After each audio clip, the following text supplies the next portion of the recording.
Have you ever wondered why Viking warriors were never truly defeated in battle for over 200 years, even though they were almost always outnumbered? Think carefully. Kings commanded armies 10 times larger. Empires had castles, cavalry, and treasure enough to pay mercenaries for decades. Yet, when the Vikings came, walls fell, kings knelt, and entire kingdoms crumbled.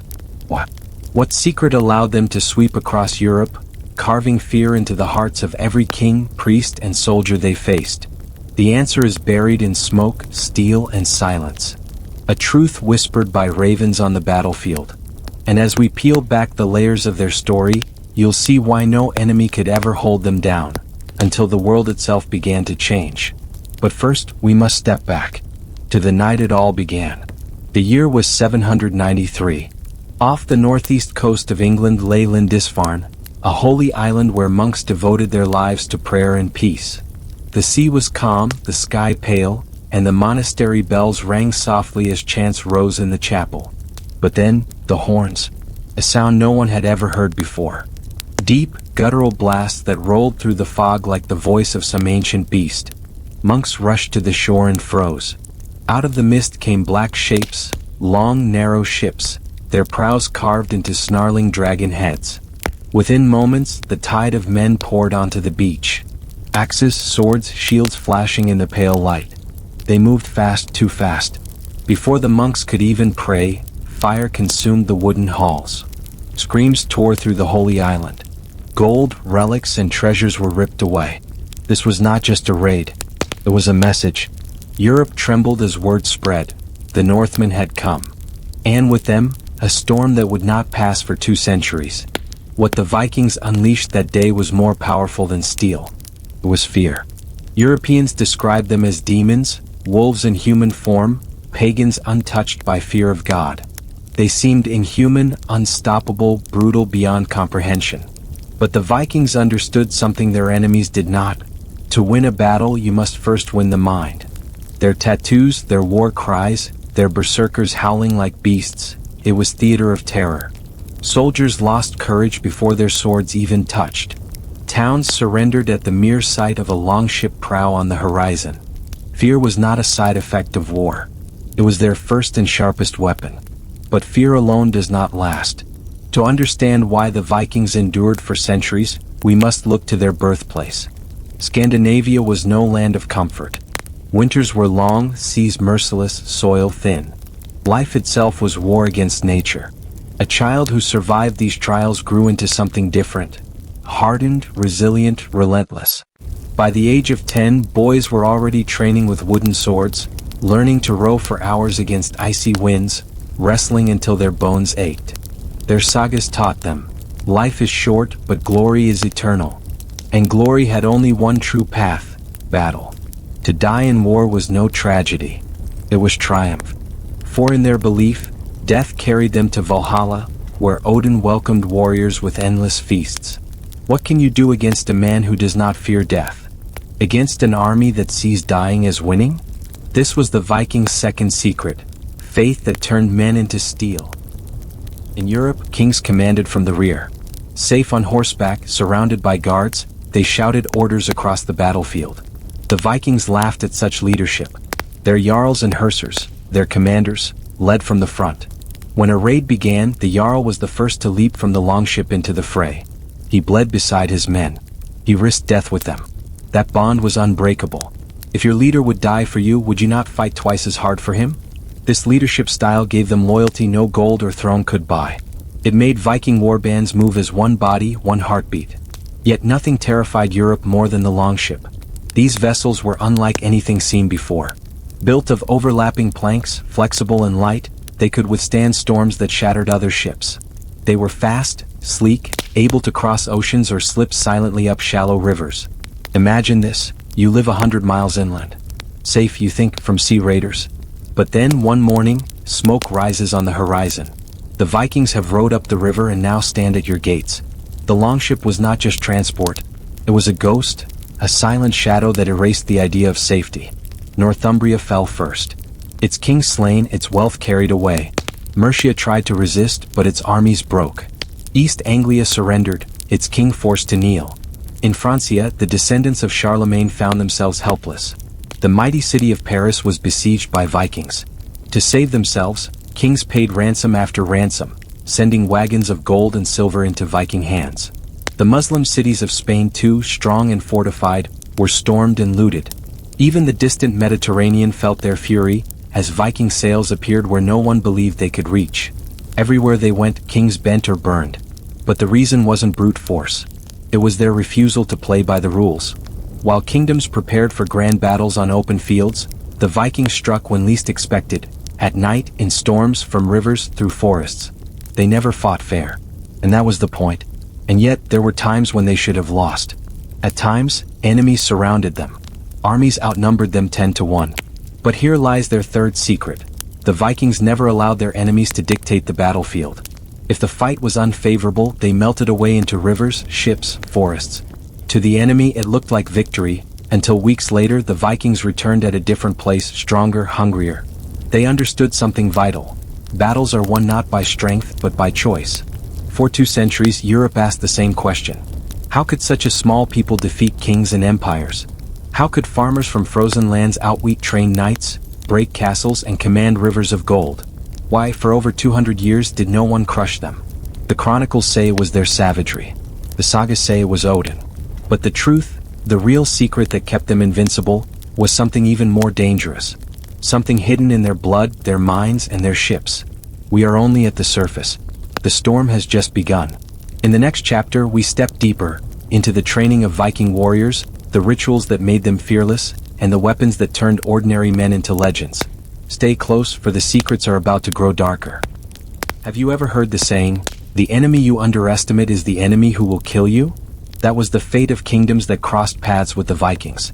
To most of medieval Europe, the Vikings were painted as nothing more than savage raiders, bloodthirsty pagans from the cold north, driven by hunger and greed. But this image was a deadly illusion, one the Vikings themselves allowed their enemies to believe. Because beneath the fury of their raids was something far more dangerous than mere savagery. The Vikings were not an angry mob charging blindly into battle. They were an organized machine, every raid carefully calculated, every strike mapped with the precision of a modern military operation.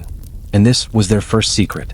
Picture yourself as a Frankish soldier on the coast of Normandy around the year 845. The alarm bell has just rung, the Northmen are coming. Your commander gathers the men. "Do not fear," he says, "they are wild barbarians, undisciplined, nothing like our trained armies." And then you see them. Dozens of longships slicing through the river Seine, each one gliding perfectly in formation. Shields locked to their rails. Warriors rowing in rhythm with drums that thunder like a heartbeat. They are not shouting, not breaking ranks. They are silent, focused, calm. By the time their boots strike land, the illusion of chaos is gone. What you face is not a horde, it is an army. The Frankish chroniclers who survived that invasion would later write in disbelief. It was as if a single creature had risen from the sea, one body, many arms, all striking at once. The Vikings mastered this illusion. They let Europe believe they were little more than drunken savages, until the moment their chaos revealed itself to be perfect, disciplined order. So how did they pull this off? Unlike many medieval armies, where command was rigid and decisions slow, the Vikings had a flexible hierarchy. At the top stood the Jarl, the chieftain, often chosen not just for bloodline but for proven skill in war and leadership. Below him were Hersers, local war leaders, men who commanded smaller bands but who could unite under a single banner when needed.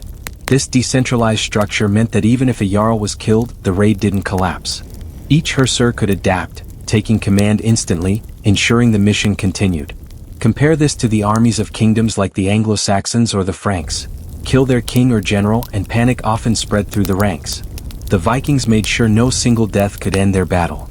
And within the ranks of warriors, there was a bond unlike any other. Brothers, cousins, neighbors, all fought side by side. To flee in battle was not only cowardice, it was a stain on your family's honor for generations.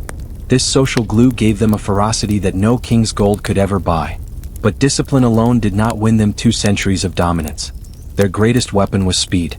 Most armies of the time moved like lumbering giants, slow, weighed down by wagons, supply trains, and armored cavalry. The Vikings? They traveled light, carrying what they needed, and their ships were unlike anything Europe had ever seen. The longship, sleek, shallow-drafted, and terrifyingly fast, was their secret weapon. These vessels could cross open seas, yet also sail upriver in mere feet of water. While other armies fortified their coastlines, the Vikings appeared hundreds of miles inland, striking towns and monasteries that thought themselves safe. Imagine being a monk in the great abbey of Lindisfarne in 793, praying in the candlelit halls, when suddenly the doors burst open. Not because an army marched for weeks across land, but because ships slipped silently up the coast and spilled warriors into your sanctuary in minutes. This unpredictability was their true terror. They could appear anywhere at any time like phantoms out of mist. When battle was joined, another secret revealed itself: the Skjoldborg, the shield wall. On command, the Vikings locked their round shields together, forming a wall of wood and iron. Behind it, spears thrust forward, axes swung overhead, and arrows rained from the rear ranks. To break this formation required not just strength but unrelenting force, something most medieval armies, disorganized and poorly trained, could not muster. What made their shield wall different was its flexibility. Unlike the Roman legion's rigid formations, the Vikings could bend, break apart, and reform at will. They could draw the enemy in, then snap the wall shut like jaws around prey. And when the shield wall broke into chaos, as all battles eventually did, the Vikings were at their most dangerous. For they were not trained to fight as a unit alone. Each warrior was deadly on his own, skilled with axe, sword, or spear. But perhaps the most chilling weapon of all was psychological. The Vikings cultivated fear as carefully as they forged their swords. Their appearance, wolf pelts, painted shields, sometimes faces daubed with war paint, was designed to terrify. The sound of their war horns could paralyze villages before a single blow was struck. And then there were the berserkers, warriors who fought in a trance-like fury, said to be possessed by the spirit of Odin or the bear. Tales of berserkers spread through Europe like wildfire. Men who felt no pain, who could bite through shields, who laughed as they were cut down. Whether entirely true or not, the myth itself was enough to break enemy morale before battle began. So why, even when outnumbered, could the Vikings not be crushed? Because they never fought a fair fight. They never fought on the enemy's terms. If the battlefield was not in their favor, they did not engage. They retreated to the rivers, struck elsewhere, or ambushed at night. Unlike the rigid kingdoms bound by rules of honor and location, the Vikings fought like predators, choosing the time, the place, and the method. In a world where knights prided themselves on facing enemies in open fields, the Vikings rewrote the rules. And rules are the greatest enemy of survival. Yet this was only the surface. The shield wall, the ships, the speed, these were the tools. But the deeper secret lay not in wood or iron, but in belief. For while kings fought for gold and land, the Viking warrior fought for something that made him truly unstoppable. Something that made him charge into hopeless odds with a smile on his face. Something that made even death itself powerless to break him. That, dear listener, is the next secret we must uncover. And when you learn it, you may never look at the word fearless the same way again. Have you ever faced someone who had nothing to lose? Someone who believed, with unshakable certainty, that death was not defeat but victory? That was the Viking warrior. And it was this belief, the belief that death in battle was not the end but the greatest reward, that made them truly impossible to break. To understand the Viking mind, you must first step into their world of faith. They did not see the battlefield as a gamble of survival. No, every clash of steel was a doorway. Behind that doorway stood Valhalla, the great hall of Odin, where the bravest warriors feasted after death, their wounds healed, their glory eternal. Imagine this. You are a Viking farmer turned raider. Your hands are rough from the plow, your children hungry in the long winter. But when you take up your axe, you do not fear dying in the clash ahead. In fact, you crave it, because if you fall with honor, you are carried by the Valkyries themselves into Odin's hall, where endless feasting and battle await. How do you fight an enemy like that? An enemy who doesn't see death as loss but as victory? This was the first psychological edge. When European soldiers fought, they fought to protect their lives, their land, their king. But the Vikings fought with an entirely different currency. They fought for eternal honor. To them, retreat was worse than death, and survival through cowardice meant dishonor that stained one's family name forever. Thus, when shield walls clashed, the Viking heart never faltered. Even when outnumbered, their voices rose in war chants, their axes swung harder, and their eyes burned with something their enemies could not understand: joy in the storm of battle. But it wasn't just faith in Valhalla that fueled them. It was the saga. In Viking culture, your story mattered more than your possessions. What you left behind was not wealth, but memory. Around the fires of longhouses, skalds, the poets and storytellers, sang of heroes who fought against impossible odds, who carved their names into eternity through courage. For a Viking, every raid was a chance to become immortal in story. To die well was to live forever. And so their warriors did not shrink in the face of larger armies. If anything, they relished the chance. For the more impossible the fight, the greater the saga. This cultural obsession with story explains why so many Viking raids seemed reckless to outsiders. But to the Vikings, they were chapters in a living legend. So how did they cultivate this fearlessness? From childhood, Viking boys were taught that hardship was a gift. The winters in Scandinavia were brutal. Food scarce, nights long, death always near. By surviving this environment, they grew stronger than the pampered heirs of southern kingdoms. Hunger taught them resilience. Cold forged endurance. Pain became a teacher, not an enemy. At 7 years old, boys learned to wield wooden swords and train in mock shield walls. At 12, they rowed longships across icy waters. By the time they were grown, their bodies were not just fit, they were hardened. And their minds? They were steeled by ritual. Before battle, warriors held blood sacrifices, calling on the gods. They carved runes into weapons for protection, and some wore amulets of Thor's hammer as a divine seal. These rituals turned fear into fire. To a Viking, the gods themselves walked with them into war. But perhaps the most fearsome embodiment of this mindset was the berserker. Legends speak of these warriors entering a trance so deep that they felt no pain, fought with animal fury, and terrified entire armies. Some historians believe they consumed hallucinogenic mushrooms or special brews before battle. Others think it was pure ritual and psychological training. Whatever the cause, the effect was undeniable. Berserkers broke the enemy's spirit. Imagine standing across a battlefield, watching a man charge through spears and arrows, laughing as blood poured down his chest, swinging an axe with inhuman strength. Entire shield walls crumbled at the sight of such madness. And once panic began, the disciplined Vikings pressed the advantage. Here lies the secret revealed. Most armies fought to preserve life. The Vikings fought to preserve honor. This meant when they were outnumbered, their morale did not break. In fact, the odds often inspired them to fight harder. They knew that if they fell surrounded, their saga would be greater, their seat in Valhalla more glorious. History records countless examples of this.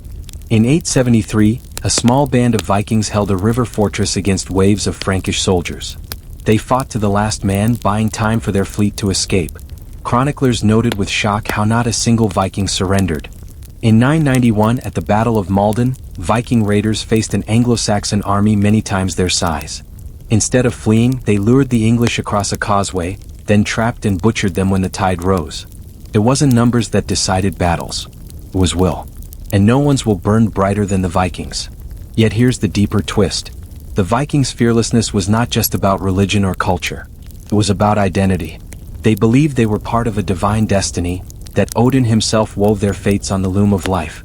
If your fate was written, why fear? You could no more escape death than stop the sun. And so, they entered battle with calm certainty. If I am meant to die, so be it. If I am meant to win, nothing can stop me. This mindset, fatalistic yet empowering, freed them from hesitation. While other soldiers hesitated, calculating odds, the Vikings struck first, fast, and with full commitment.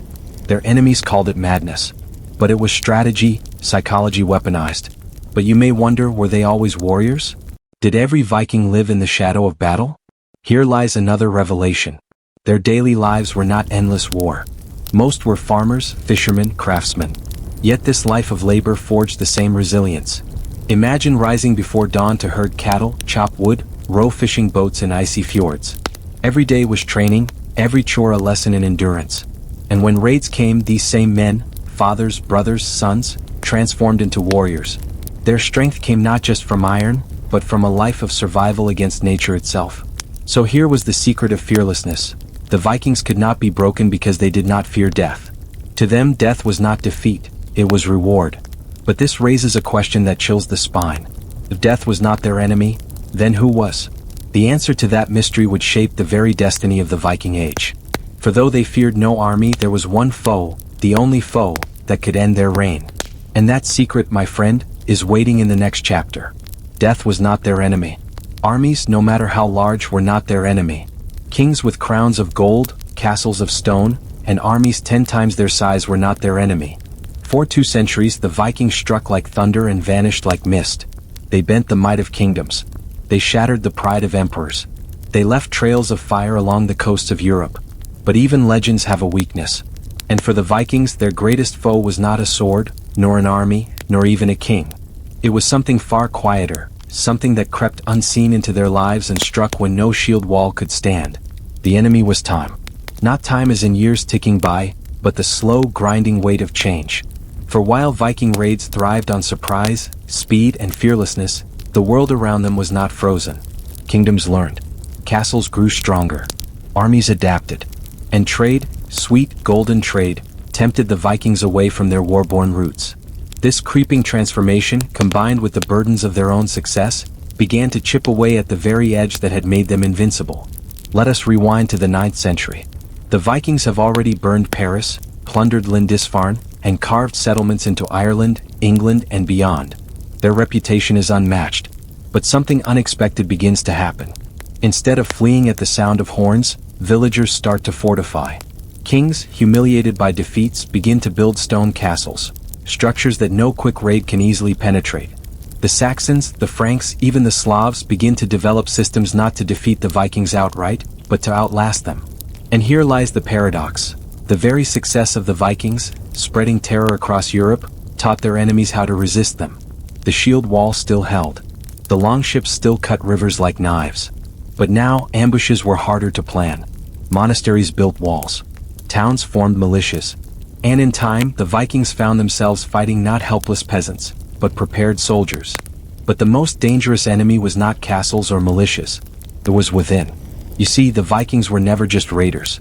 They were settlers. They longed for land, for farms, for a place where families could thrive. And as more Vikings settled, first in Ireland, then in Normandy, then in England, they grew divided. Some remained raiders, hungry for plunder. Others became lords, merchants, and farmers. Imagine the tension. One group sharpened axes, thirsting for glory, the other counted coins and harvests, thirsting for peace. This internal split was subtle but deadly. For when your greatest strength is unity in belief, any crack in that unity becomes an opening for defeat. Nowhere was this tension clearer than in the saga of the great heathen army of 865. This was no ordinary raid. It was an invasion. Thousands of Vikings, united under leaders like Ivar the Boneless and Halfdan Ragnarsson, swept into England, not for loot but for conquest. At first, their momentum was unstoppable. They crushed kingdoms, executed kings, and carved out vast swathes of land. But here lay the twist. The larger their army grew, the more difficult it became to sustain. Supplies stretched thin. Alliances frayed. And the English, once divided, began to unite under leaders like Alfred the Great. For the first time, the Vikings faced not scattered prey but a determined, organized resistance. And though they won many battles, they could not win the war outright. The very scale of their campaign, the dream of permanent conquest, strained them beyond the speed and flexibility that had once made them untouchable. There was another unseen enemy creeping into their ranks: faith. As the Vikings settled in lands like Normandy and England, many converted to Christianity. Some did it for politics, others for trade, others perhaps from genuine conviction. But with every baptism, something in the Viking spirit shifted. For a man who once believed death in battle would carry him to Valhalla, the new faith whispered a different fate. Salvation came not from the sword, but from the cross. The cultural engine that had driven their fearlessness began to dim. Not at once, not suddenly, but slowly, generation by generation. The warrior's saga gave way to the Lord's ledger. And when the Viking no longer believed in the glory of Valhalla, his shield arm grew just a little heavier. And so, the great mystery unfolds. The Vikings could not be defeated by armies, because they adapted, they outmaneuvered, they terrified. But they could be defeated by the invisible enemies of time, change, and assimilation. And this is where the suspense deepens. The world had learned to endure them, and the Vikings themselves began to crave more than raiding. But here's the twist. Before their age of dominance ended, before their edge dulled completely, they unleashed their most brilliant, daring moves yet. Moves that stunned Europe and proved that even weakened, they could shake kingdoms to their core. The question is, what final secrets did they use to hold their dominance, even as the world around them hardened against them?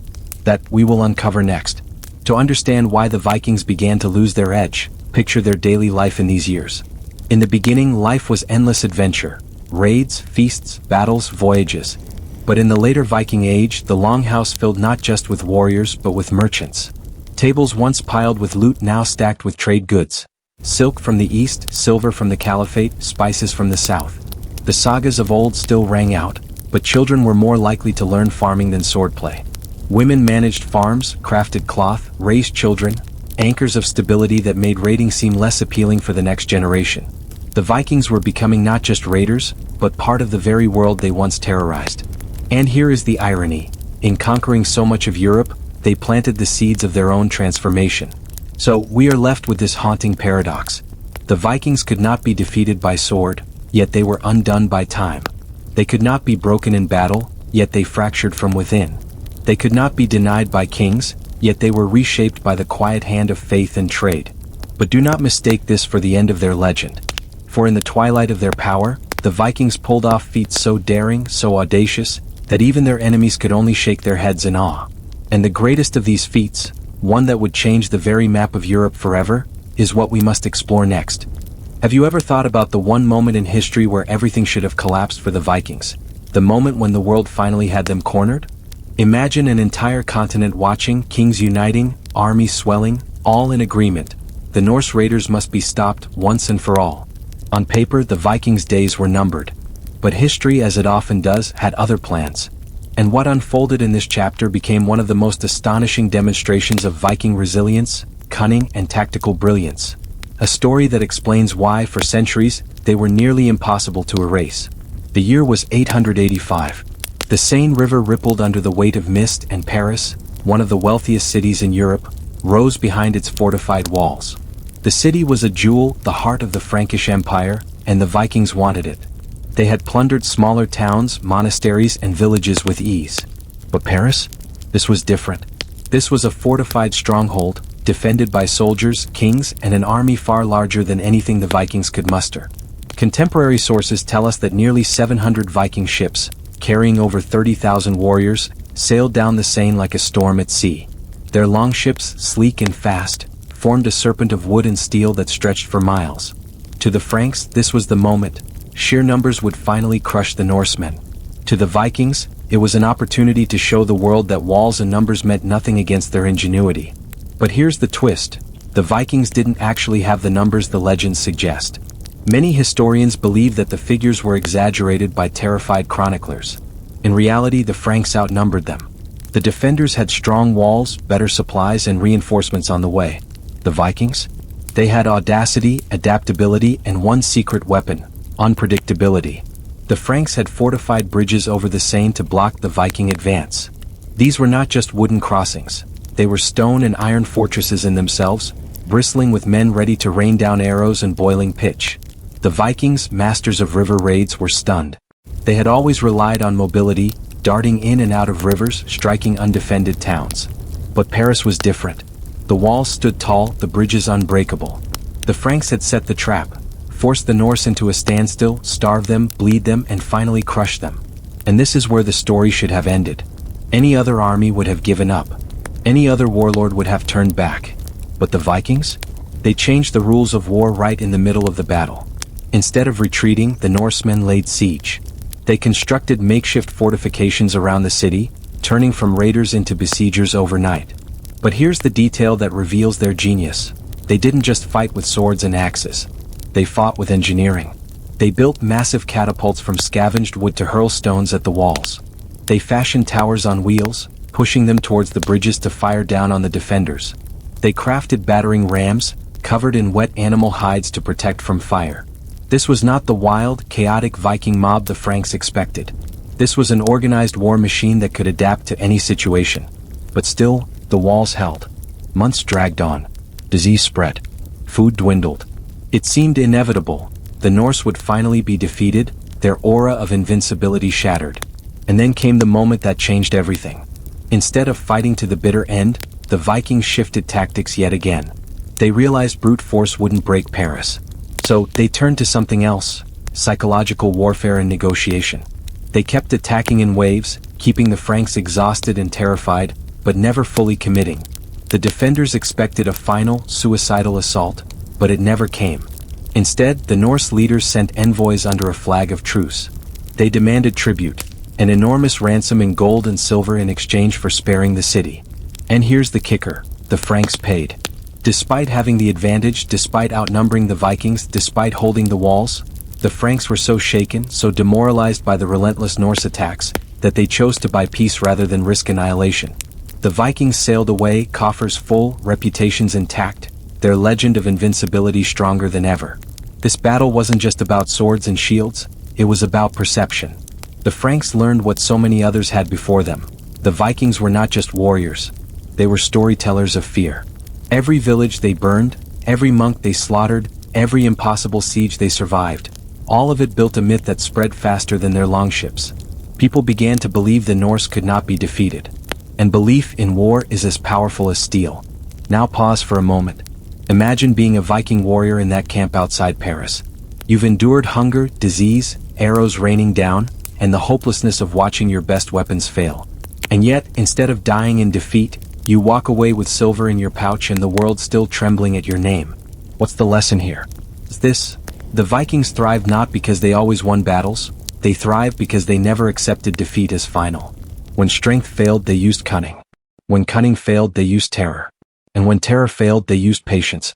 This adaptability made them seemingly invincible for over 200 years. But while the siege raged, what did Viking daily life look like? It wasn't all battle chants and sword clashes. In the camps outside Paris, warriors sharpened axes while telling sagas around fires. Shield maidens carried water, tended wounds, and sang haunting songs of home. Skalds, poets, recited verses of past glories, weaving courage into the weary hearts of fighters. Farmers turned warriors mended sails and carved runes for protection. For the Vikings, war wasn't separate from life, it was life. Even in the mud of a foreign riverbank, far from their fjords, they carried their culture with them like a shield. Here's the twist most people don't know. Years later, after paying off the Norse, the Frankish king Charles the Fat actually invited some Vikings into his service. He hired them as mercenaries to defend against other raiders. Imagine that, the very enemy who terrified your people, now you're paid protectors. It's a paradox that sums up Viking power. They were too dangerous to fight but too useful to ignore. Their enemies hated and feared them, yet often relied on them. The siege of Paris showed the world the true secret of Viking endurance. Unmatched adaptability, they were never bound by one tactic. Psychological dominance, they made enemies fear them more than death.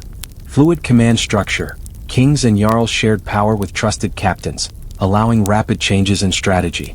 A culture of resilience, daily life hardened them to hunger, cold, and loss. This is why even when outnumbered, outwalled, and outlasted, the Vikings could not be erased. If this story gripped you, imagine what's still to come. Because the Viking saga doesn't end here. Their raids stretched beyond rivers and castles, shaping nations in ways few realize. Stay with me because next, we unravel another hidden layer of how the Norse bent the world to their will, even in lands where no one thought they could survive. Have you ever wondered what it actually took to become a Viking warrior? Not the sagas, not the Hollywood myths, but the real, brutal process that transformed fishermen, farmers, and blacksmiths into the most feared fighting force Europe had ever seen. Picture it. A boy no older than 10, barefoot on frost-covered ground, staring at his father's sword, knowing that survival meant learning to wield it. Behind him, the fjords rise like jagged teeth, and beyond them, the promise of raids, riches, and death. This chapter takes you inside that boy's journey, from childhood to battle-ready warrior, and explains the hidden system behind the Norsemen's military machine. And here's the revelation. The Vikings didn't just recruit fighters, they engineered them. Let's follow one story. His name? Let's call him Eirik. Born in a small village near the fjords of Norway, Eirik wasn't destined for peace. His father was a farmer, but in the Viking world, farmers were warriors too. One season they planted barley, the next they sailed for treasure. At age 7, Eirik's training began. Not with swords but with hardship. He was expected to fetch water in winter, chop firewood, and run barefoot over ice. His elders believed comfort softened men. Hardship forged them. By 10, he practiced with a wooden spear, mimicking drills beside other boys while old warriors barked commands. He learned how to throw, how to strike, how to hold a shield not as a piece of wood, but as life itself. By 12, he joined mock raids on neighboring villages, training exercises where the elders staged real attacks with wooden weapons, teaching the boys teamwork, silence, and discipline. And by 15, Eirik was ready to board his first longship, muscles carved by rowing, lungs hardened by cold winds, eyes sharpened by a life with no softness. But Eirik's story wasn't unique, it was the system. Viking society raised every free man to fight. Recruitment didn't happen in barracks, it happened in households. Fathers and uncles trained sons from childhood. Villages held communal drills, often disguised as games, where youths competed in running, wrestling, and stone-lifting contests. Kings and jarls, chieftains, hosted feasts where promising young men swore loyalty, pledging themselves to future raids. There was no standing army in the modern sense. Instead, warriors were gathered when needed. A jarl would send word through the villages, calling for men to join his expedition. The lure? Silver, land, glory, and a place in Valhalla. But not everyone was accepted. If a man was weak, cowardly, or disloyal, he was cast aside. Viking war bands weren't the largest, but they were the strongest, bound not by numbers but by shared honor. What set the Vikings apart was how they trained, not for show but for survival. Weapons drills, boys learned to use spear, axe, and sword. The axe was favored because it doubled as a tool and was cheap to forge. Spear-throwing contests honed accuracy. Shield walls, the most famous Viking tactic, the skjoldborg, was drilled from youth. Warriors learned to interlock shields so tightly that an enemy's arrow couldn't find a gap. They practiced advancing as one body, pushing forward like a living wall of wood and iron. Endurance conditioning, longship rowing was not just travel, it was training. Hours of pulling oars against rough seas built backs and shoulders like stone. Marching barefoot across icy ground toughened feet for campaigns abroad. Wrestling and holmgang Vikings wrestled daily. A duel known as holmgang wasn't just sport, it was practice for real combat. Sometimes these duels ended in blood, teaching boys early that fighting was life and death. Weapons crafting, warriors often forged or maintained their own arms. Knowing how to balance an axe or sharpen a blade was as important as wielding it. Here's where documentary truth cuts through the myth. Not every Viking was a professional warrior. Most were farmers, craftsmen, or traders. But when the war horn blew, every free man was expected to fight. This system gave them a terrifying advantage. A kingdom might muster 10,000 soldiers only during war, but Viking society lived in a state of constant readiness. Any man could become a fighter at short notice.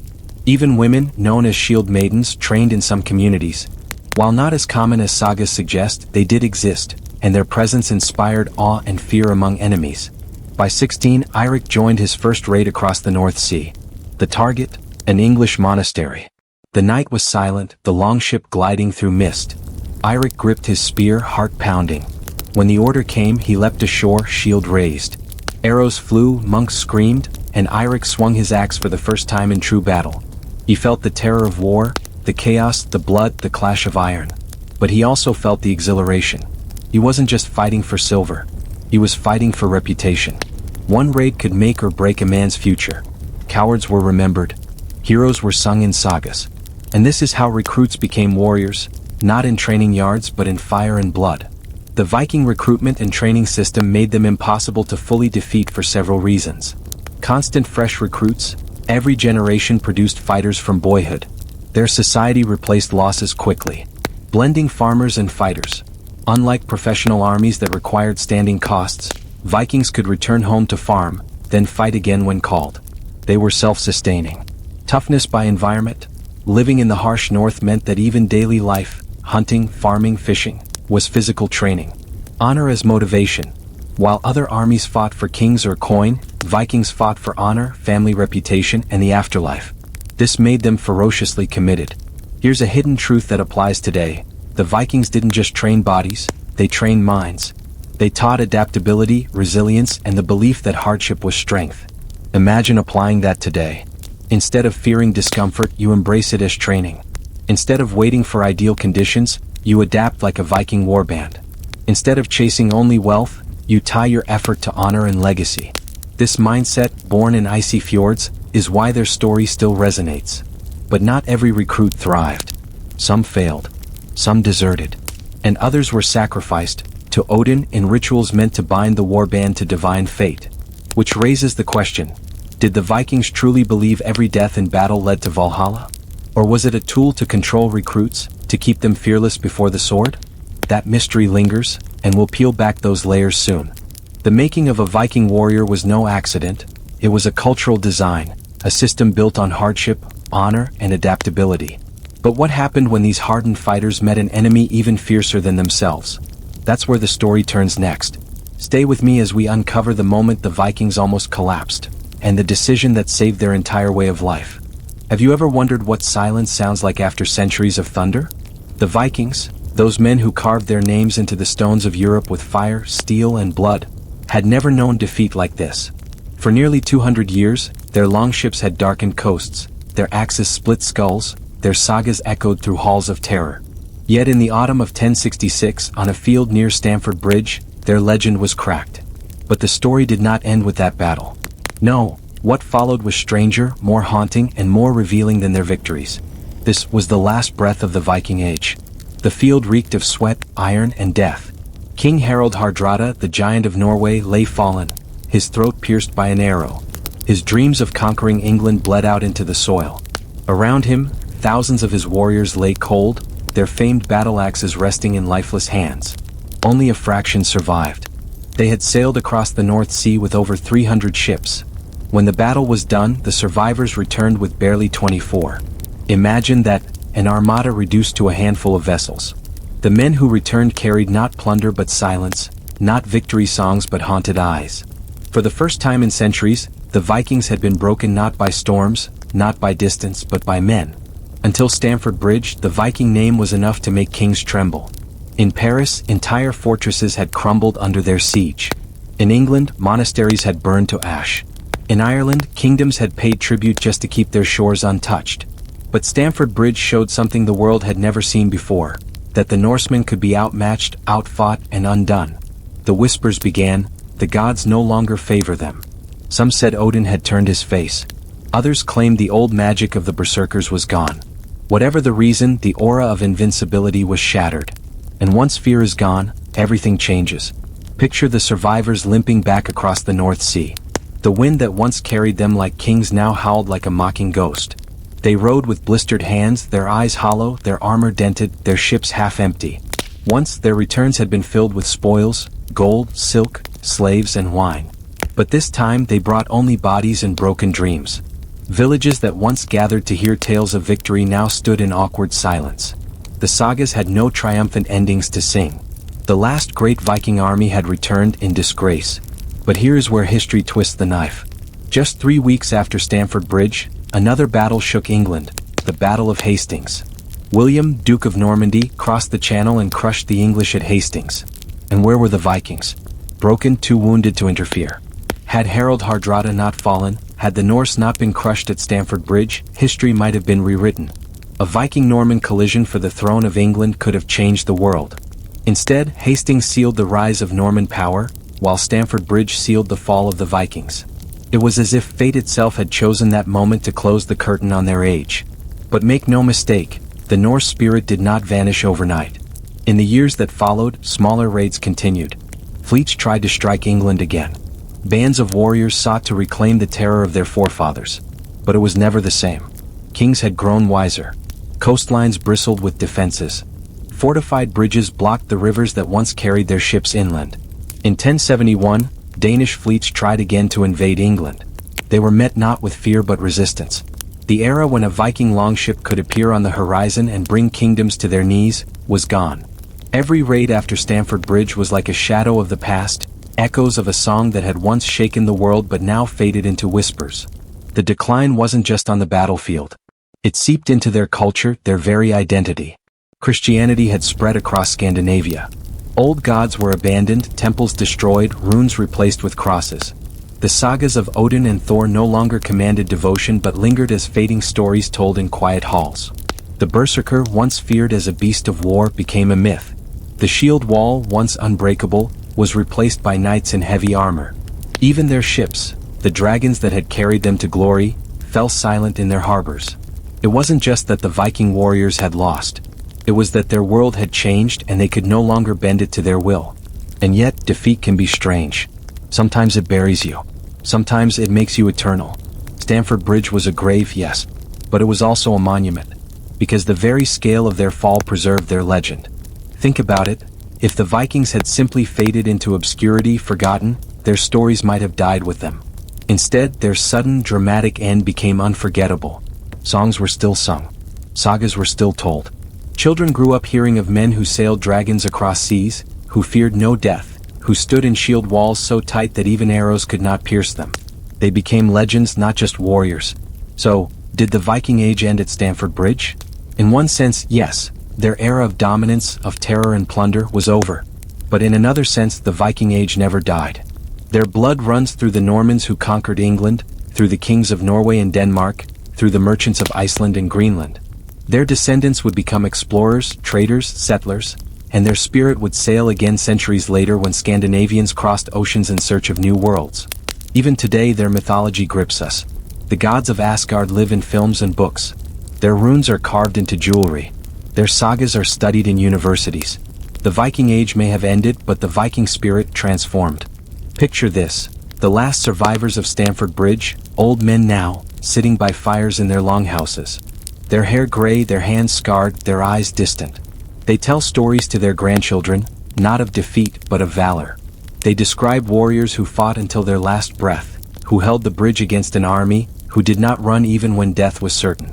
And the children listen, wide-eyed, imagining dragons on the seas, gods in the sky, and warriors who were never truly defeated. Because in truth, legends don't die. They evolve. And that was the last breath of the Viking Age. Have you ever wondered, if the Viking Age ended in 1066, then why do their voices still echo in our world today? Why do we still see their symbols, their gods, their courage, even in the most unlikely corners of modern life? This is the mystery.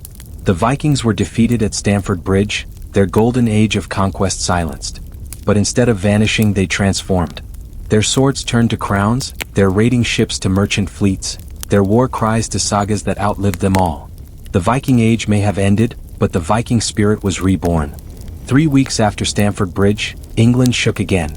William, Duke of Normandy, crushed Harold Godwin's son at Hastings. England was transformed overnight. But here's the twist. William himself was a descendant of Vikings. The Normans were Norsemen who had settled in northern France.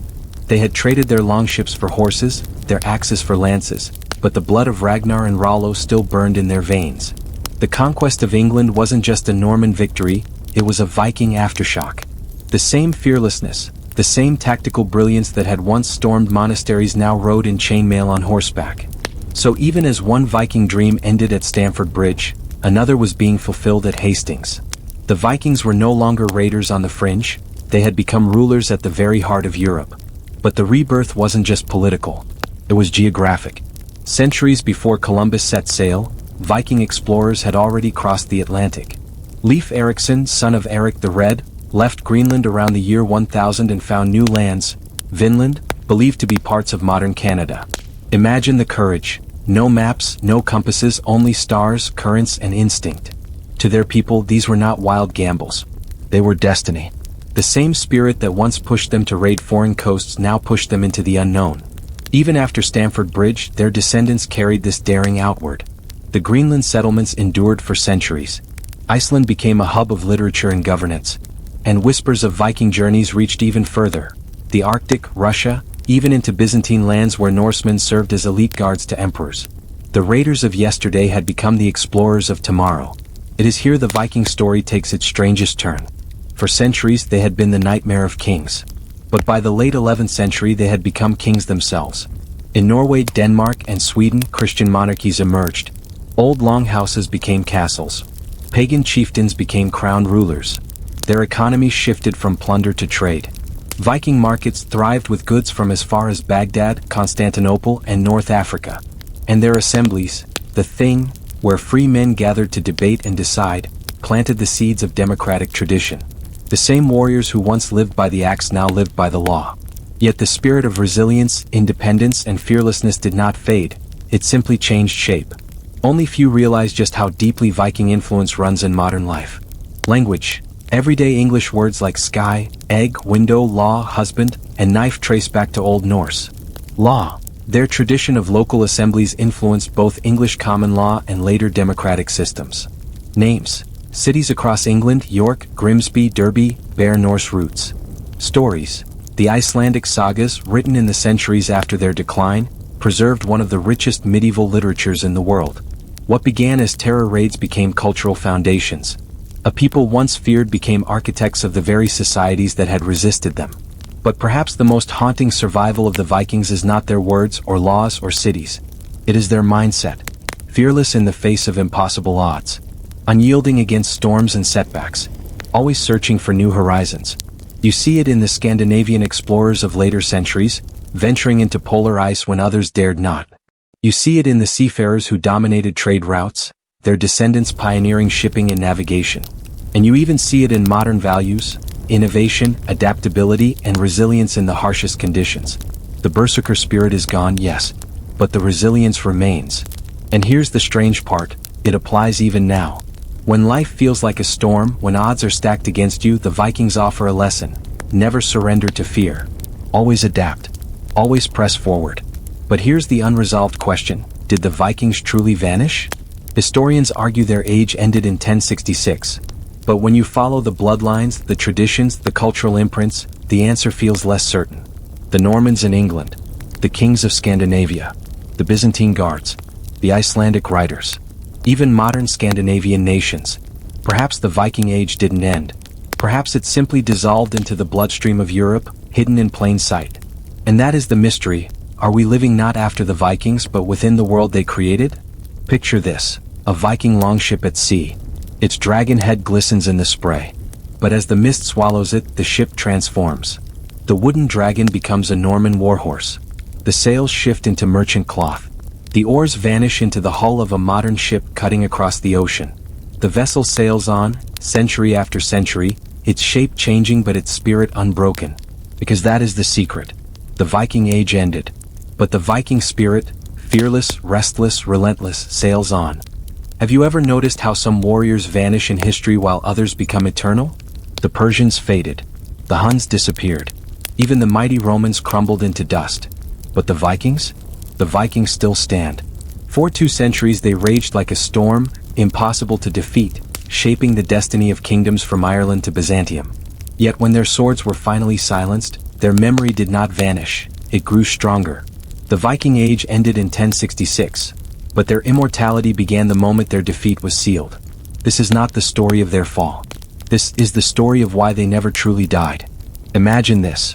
You are an English villager in the late 9th century. A black sail rises on the horizon. Your knees buckle. You've seen it before: fire, slaughter, silver taken, families torn apart. The very word Viking becomes synonymous with terror. Now fast forward. 100 years later, those same warriors stand as kings, traders, explorers, lawgivers. And by the time Stamford Bridge closes their military chapter, something strange happens. Defeat immortalizes them. Because here is the paradox. Conquerors are remembered for what they destroy. But the Vikings are remembered for what they created. Everywhere they touched, they left fingerprints. England, Viking settlers merged with locals, their language fusing into English. The Danelaw shaped politics for centuries. York, once Eoforwic, became Jorvik, the Norse capital in Britain. In Ireland, Dublin, Limerick, Waterford, all Viking foundations.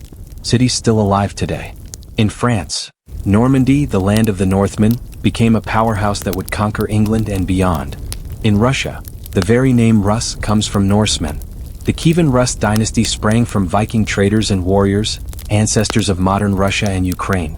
And in Byzantium, the Varangian Guard, Norse warriors who served as elite bodyguards to emperors, influenced politics at the heart of the Eastern Roman Empire.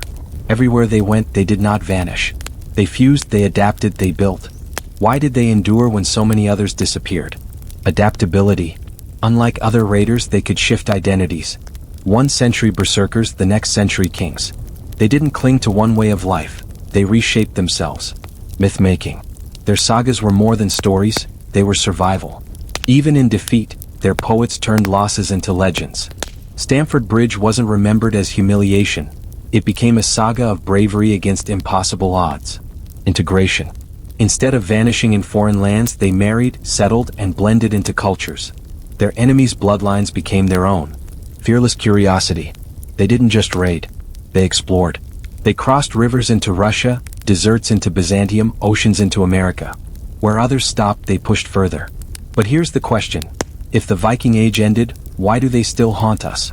Why do we wear Thor's hammer as jewelry? Why do we make films of Odin's halls? Why do sports teams and armies still borrow their names? Because somewhere in us, we crave what they embodied. That fearlessness, that defiance, that hunger for horizons. And so, the question remains, did the Viking Age really end?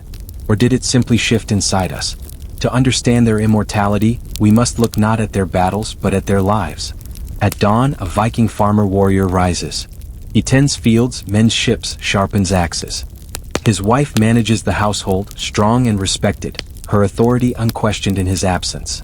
Children learn to swim before they can walk, to throw spears before they can read. Meals are shared in the longhouse, tales told by firelight. At night, the skald sings of gods and ancestors. Every word reinforces their belief: we are part of something eternal. This daily rhythm, ordinary yet infused with myth, is why they lasted. The Viking wasn't just a raider. He was a believer. And belief, unlike weapons, does not break. Remember Stamford Bridge? The day they were crushed? It should have ended them. But instead, it lit the spark of their immortality. Had they simply kept raiding, perhaps they would have dissolved into history like countless other tribes. But defeat froze them in time. The last great Viking king fell in a blaze of glory, and history remembered them not as tired farmers, not as fading rulers, but as the storm that had shaken Europe. Their end was their beginning. And here is where their story touches us now. When life outnumbers you, remember the shield wall, stand together, shoulder to shoulder, unbreakable. When the world changes, adapt as they did, raiders becoming rulers, pagans becoming kings. When defeat comes, do not vanish, turn it into legend. The Vikings teach us that immortality is not about never falling. It is about what you leave behind when you do. But one mystery lingers. The sagas speak of Vinland, a land across the ocean. Archaeologists have found traces in Newfoundland, proof they were there. But how far did they go? Did they push deeper into America? Did they settle further than we know? The question remains unanswered. And maybe that is their greatest secret, that even now we don't know the full reach of their journeys. The curtain may have fallen on the Viking age, but the story is unfinished. Picture it, a Viking ship cutting through mist, warriors at the oars. The dragon head rises, fierce and proud. But as the mist closes in, the ship changes. The dragon fades into shadow. The warriors blur into time. And then silence. Yet if you listen closely, you still hear the rhythm of the oars. You still see the flicker of fire on water. You still feel the storm in your bones. Because the Vikings are not gone. They live in our language, in our laws, in our legends, in our very hunger for the unknown. And as long as humanity seeks horizons, the Viking spirit will never die.